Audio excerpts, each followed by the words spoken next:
네, 여러분 안녕하십니까? 저는 세종대학교의 호사카유지 교수입니다. 한국에 온 지는 32년이고요. 그리고 한국 사람으로 국적으로 완전히 옮겼기 때문에 한국 사람입니다. 그럼 오늘도 잘 부탁드리겠습니다. 일본에서도요, 일왕가가 백세계다 라는 이야기는 옛날부터 있기는 했습니다. 그러나 2001년 12월에 단시의 일왕 아키히토 일왕이 자신의 생일 12월 23일이었는데요. 이야기를 했습니다. 794년에 교토의 토읍을 만든 칸무라는 일왕이 있습니다. 대단히 유명한 왕이죠. 칸무 일왕의 어머니가 무령왕 그대 후손이었다.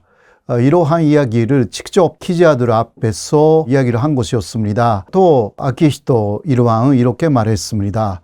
그래서 한국하고 깊은 인연을 느낍니다. 이런 이야기를 한 거죠. 사실 2001년에 12월이었지만 그 다음 해가 2002년 한일 공동개최 월드컵 있었잖아요. 그래서 일각에서는 이런 이야기가 있습니다. 당시 일왕이 백제의 후손이다 라는 것을 밝히면 한국 쪽에서 개회식에 초대를 하겠다. 이런 이야기가 뒤에서 있었다. 그것이 진짜인지는 몰라도 당시 아키히토 일왕은 한국에 오고 싶어 한 것은 사실이었습니다. 자, 여기서 일본에서는 굉장히 많은 이야기가 나오기 시작했는데요. 모계 쪽에서 무령왕 후손이다 이런 이야기잖아요. 그런데 북계 쪽에서도 그렇다라는 것은 일본에서는 옛날부터 제야 학자들에 의해서 어느 정도 이야기가 있었습니다. 일본의 조메이라는 왕이 즉위를 하는데 그 앞에 일왕하고 혈통적으로 연결되어 있지 않습니다. 5대쯤 전에 왕의 혈통이다 라고 하는데 사실 일본에서는 분명치 않다라는 거죠. 어디에서 온 사람인지 모른다라는 이야기인 것인데 이 조메이 왕이 변생 동안 백제 탈영을 많이 했습니다. 백제궁을 만들었고요. 그리고 백제사를 만들었습니다. 그렇게 하여서 백제궁으로 이사를 하면서 또 하는 이야기가 자신이 죽을 때면 백제식 장례식으로 그것을 백제대례라고 하는데요. 백제식 장례식으로 자신의 장례식을 치러달라 이런 부탁까지 합니다. 그렇게 하여서 실제로 백제궁에 살면서 사망합니다. 그 다음에 이 왕의 아들로 알려져 있는 나카노 오에라는 왕자가 등장합니다. 이 나카노 오에 왕자는 645년에 하나의 사건을 일으켰습니다. 그것을 으르사의 변이라고 하는데요. 당시의 호족이었던 소가시를 처단하는 사건이었습니다. 당시 소가시라는 호족이 왕보다 권력을 갖고 있었습니다. 그런데 왕가에서는 소가시에 대해서 반감을 느끼고 있었기 때문에 나카노 오의 왕자가 앞장서서 당시 요왕이었거든요. 일본에서 그 요왕 앞에서 소가시의 중심이었던 소가 이루카를 살해하는 그러한 사건이었습니다. 그때 소가 이루카라는 사람을 나카노에가 죽이는 것을 바로 앞에서 보고 있었던 나카노에의 이복형이 말합니다. 한인이 소가 이루카를 죽였다. 이 내용이 일본의 전식적인 일본 서기에 기재가 되었습니다. 당시 한인이라고 하면 백제인을 뜻한 말이었습니다. 그래서 일본에서 역사학자들은요, 특히 제도권의 역사학자들은 이 문장을 해석하지 않았습니다. 왜냐하면 해석하면 나카노 오에 왕자가 또 그 아버지였던 조메이라는 왕이 백제에서 온 게 아닌가라는 내용이 나와버리기 때문에 이 문장을 쭉 역사적으로 거의 1000년 이상 지금까지도 제대로 해석한 그러한 제도권의 학자는 없습니다. 그러나 제야의 학자들은 이 부분을 제대로 해석을 한 거죠. 사실 나카노 오에는 여러 연구에 의하면 당시 위자왕의 아들이었다라는 이야기가 나옵니다. 위자왕의 아들이 일본으로 당시 와 있었던 것이었습니다. 위자왕의 아들의 이름은 부요풍이었습니다. 한국에 있는 역사서 삼국사기에도 나오는 이름입니다. 부요풍은 백제에서 현실이 안 좋아가지고 위자왕이 일본으로 보낸 아들이었습니다. 최근의 연구로서는 위자왕의 동생이었다라는 그러한 연구도 있습니다만은 일단 일본 서기나 삼국사기에서는 위자왕의 아들로 나옵니다. 그리고 일본의 제야학자들은 이 부요풍이야말로 나카노오의 왕자다 이런 식으로 말합니다. 왜냐하면 아까도 이야기했듯이 나카노오의 왕자를 보고 한인이다, 백제인이다 라고 이야기한 사람이 있었고 그 이후에 일본에 당시 있었던 부요풍은 백제 부흥운동이 일어났어. 왜냐하면 660년에 백제는 망했지 않습니까? 백제를 부흥시키겠다라는 백제 유민들의 운동이 시작된 거죠. 그래서 부요풍은 백제 땅으로 갔습니다. 그런데 그 일본의 역사서 일본 서기에는 백제 부흥운동이 3년 정도 있었는데요. 그 3년간의 백제 부흥운동의 역사를 너무나 상세하게 기록했습니다. 이것은 굉장히 이상한 일입니다. 대신 일본 역사는 3년간 일본 서기에는 하나도 기재가 되어 있지 않습니다. 이것을 본 일본의 학자들은요, 이렇게 말합니다. 일본 서기는 일왕에 대한 기록이다. 이건 사실이거든요. 그러니까 결국은 부요풍이 나중에 일왕이 되는 사람이기 때문에 부요풍의 옛 백제 땅의 역사를 그대로 일본 서기, 일본의 역사서인데 백제의 역사 3년간을 기재했다. 이런 식으로 주장하는 학자들이 꽤 있는 것입니다. 그리고 백제 부흥운동이 실패로 끝나서 부요풍은 고구려로 도주했다. 이렇게 일본 서기에는 기재가 되어 있는데요. 그 이후 일본에서는 나카노오의 왕자가 다시 나와서 정치를 시작했습니다. 그때 나카노오에는 일본 큐슈나 대마도에 많은 성을 건축했습니다. 그것은 백제를 망하게 한 신라가 쳐들어오지 않도록 성을 여러 곳에 만들었는데 그 성을 조사를 해보면 조선의 성이다.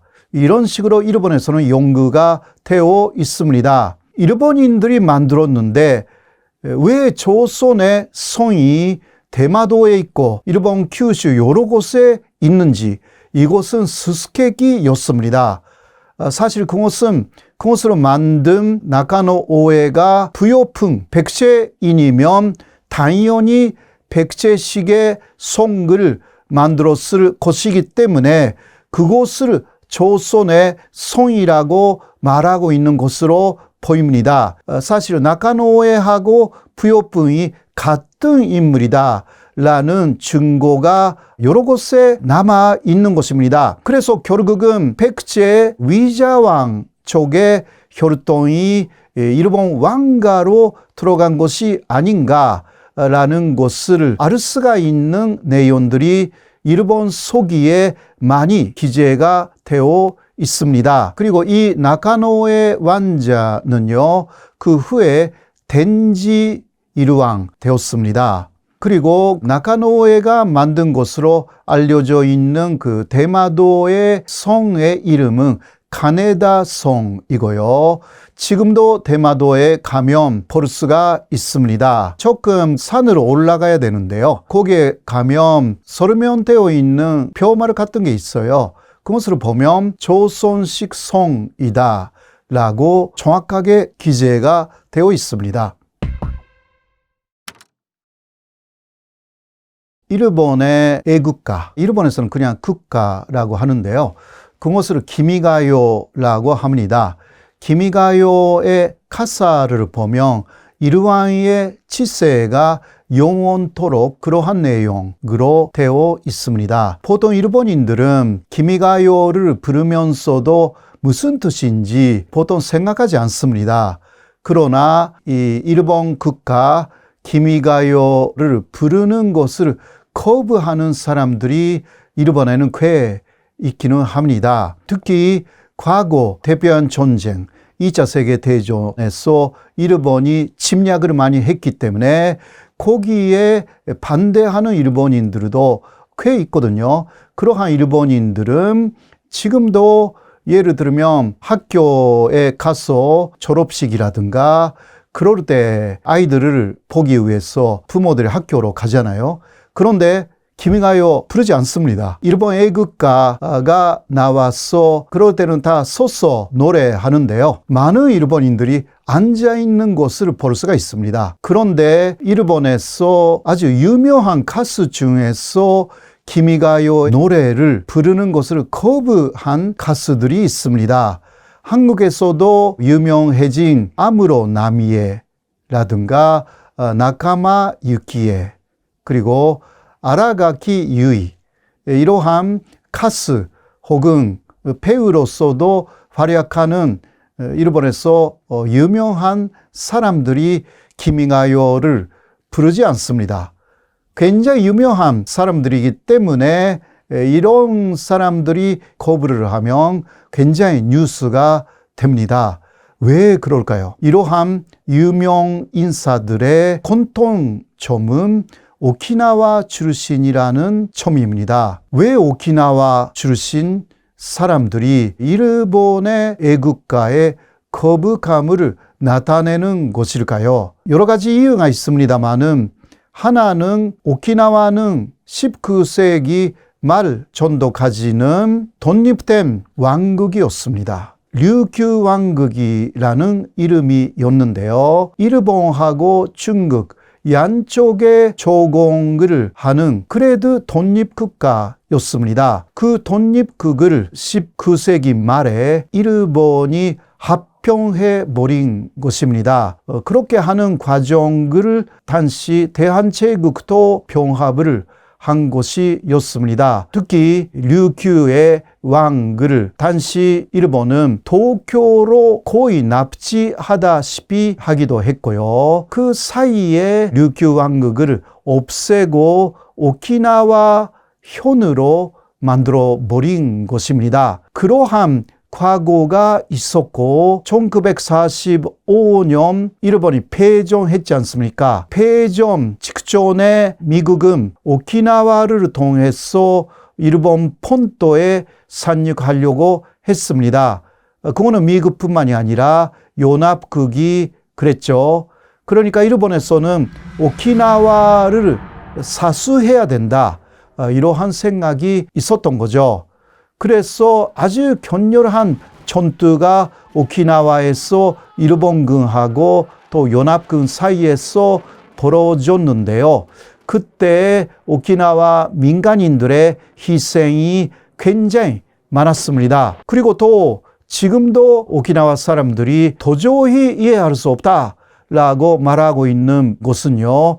당시 일본 군인들이 보호해야 하는 오키나와 사람들을 오히려 반패로 세워서 싸웠다라는 역사적인 잔인한 사건이 여러 곳에서 벌어진 것이었습니다.